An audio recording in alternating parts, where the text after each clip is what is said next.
Assalamualaikum warahmatullahi wabarakatuh. Saya Alia Putri akan menjelaskan mengenai pembelajaran yang telah dilakukan pada Rabu 23 Oktober 2024 pada mata pelajaran Manajemen Organisasi Pendidikan.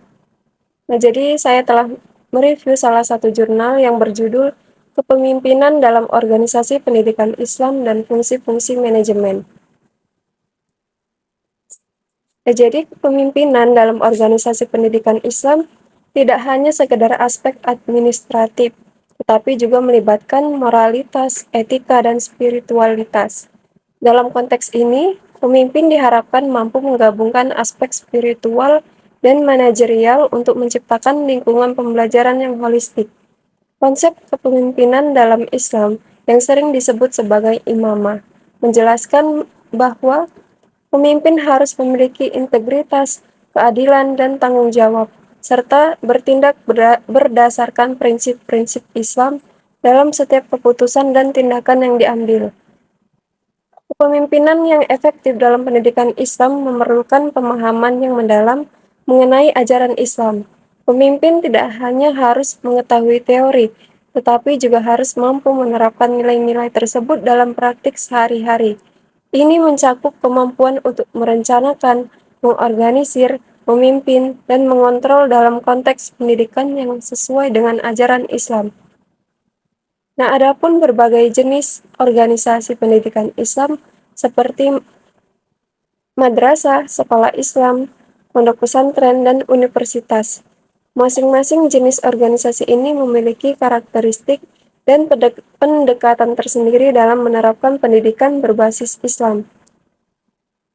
Contohnya yang pertama madrasah, lebih fokus pada ajaran agama Islam, sementara sekolah Islam berusaha mengintegrasikan kurikulum nasional dengan nilai-nilai Islam.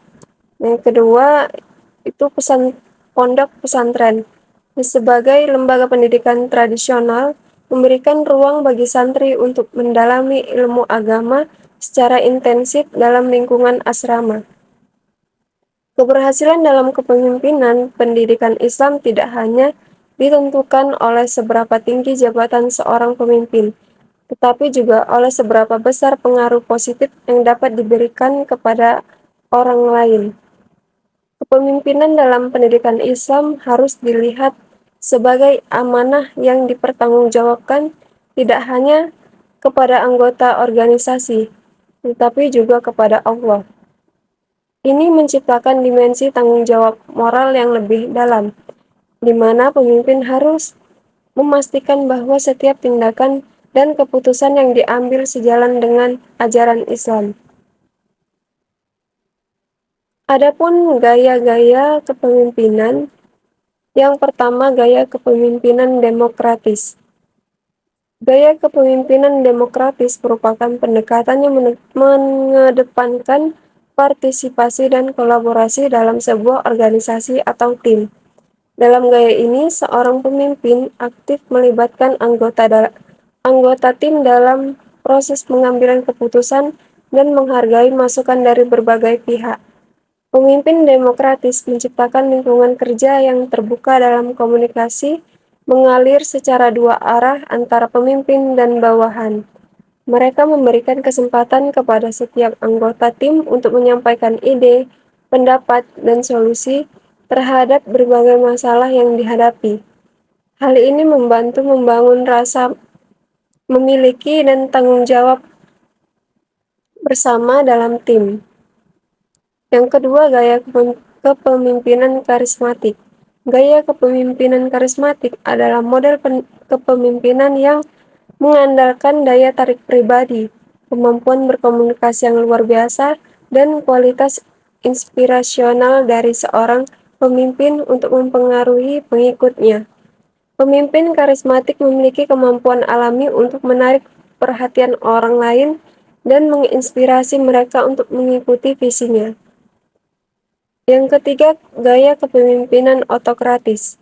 Gaya kepemimpinan otokratis adalah model kepemimpinan di mana seorang memegang kendali penuh atas semua keputusan dan memberikan arahan langsung kepada bawahan tanpa meminta masukan. Model kepemimpinan ini bersifat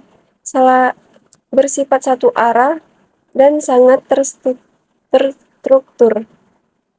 Dalam kepemimpinan otokratis, pemimpin membuat keputusan secara mandiri, tanpa berkonsultasi dengan tim.